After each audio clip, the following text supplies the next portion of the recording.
Welcome to the Geek Easy, people, where today we will be going over the 3 other books that I got for Free Comic Book Day.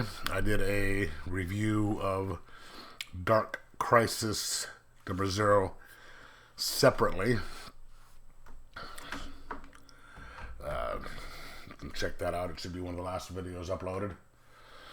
And here we go. We have, first one we have, Trese, Trese, by Ablaze Comics. And that is the name of the person who wrote it and drew it. Don't ask me to pronounce that first name because I can't. I'm not sure if they've if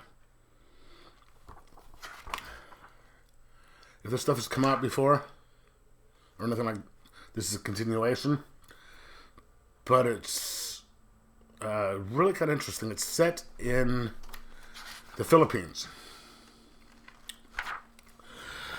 It's in starts in a graveyard, and some guy comes out and he's attacking some girl, and somebody comes along, starts to rip him up and is saying, you know, where am I, rips him apart. And then it switches to a nightclub, very exclusive nightclub on the weekends.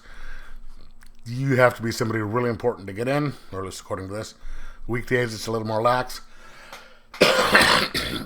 but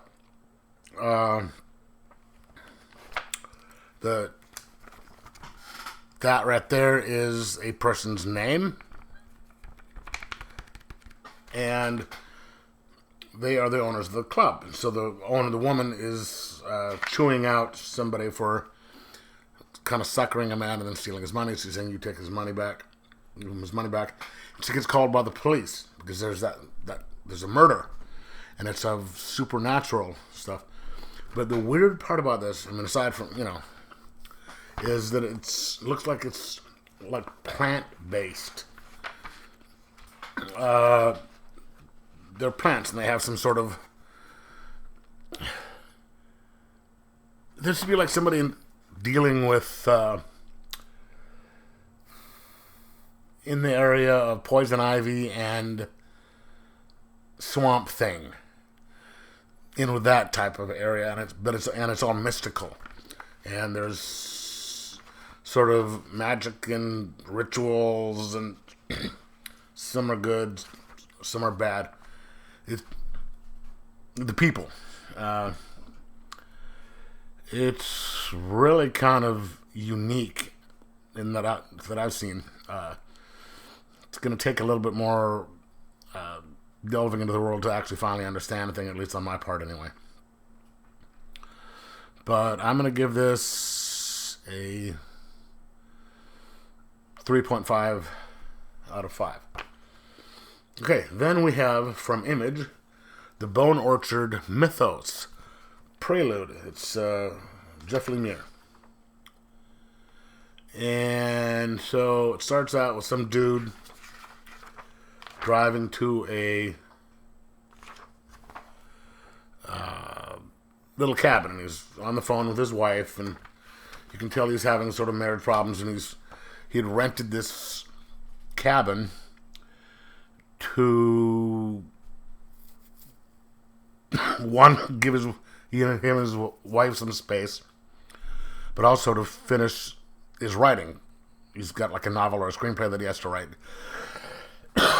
Excuse me. And he's already late turning it in, and he's not done with it.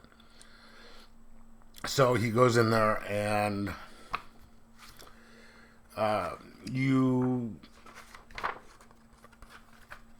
there's some weird kind of creepy stuff going on. Shadow Eater. And he gets a call from a girlfriend, and he's like, "I can't do this stuff." And his dog just keeps going nuts. Like there's something out. And at one point, he leaves his computer on. This is chapter 1.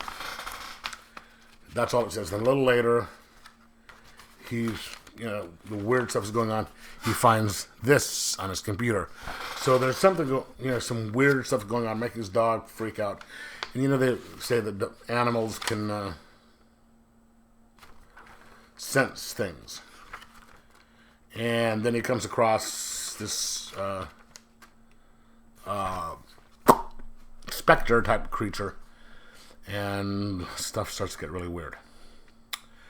I'm not going to go into it anymore just because I don't want to give away anything. But if you liked Lemieux's, what was that? The one about the farmhouse and all that. You like this? This is a lot more creepy. So I'm going to give this 4.25 out of 5. Okay, and then next, the last one. Winchester Mystery House, 100-Year Curse, published by Source Point Press and written by Joshua Werner. Pencils and inks by Damian Torres. Okay, so there is an actually Winchester house, and it's really famous. The Widow Winchester. Yeah, and this is Winchester, like the guns. That's where that was the family. She was really weird, and she had this house built that's changing everything. And you have these two people showing up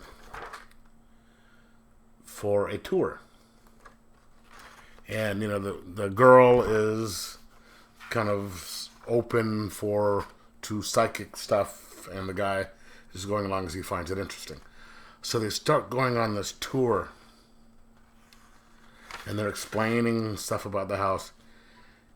And so the girl just starts having these really weird experiences and seeing stuff from the past, from Mrs. Winchester. And going into, different rooms, the same room but from different times. And it's just really trippy and well done. It's not scary in the sense, like what people say for, lots of violence and all that. So this is more of a slow burn, spooky type of stuff. And it really works because it's really tightly written, and the art is really good, which helps with the story. And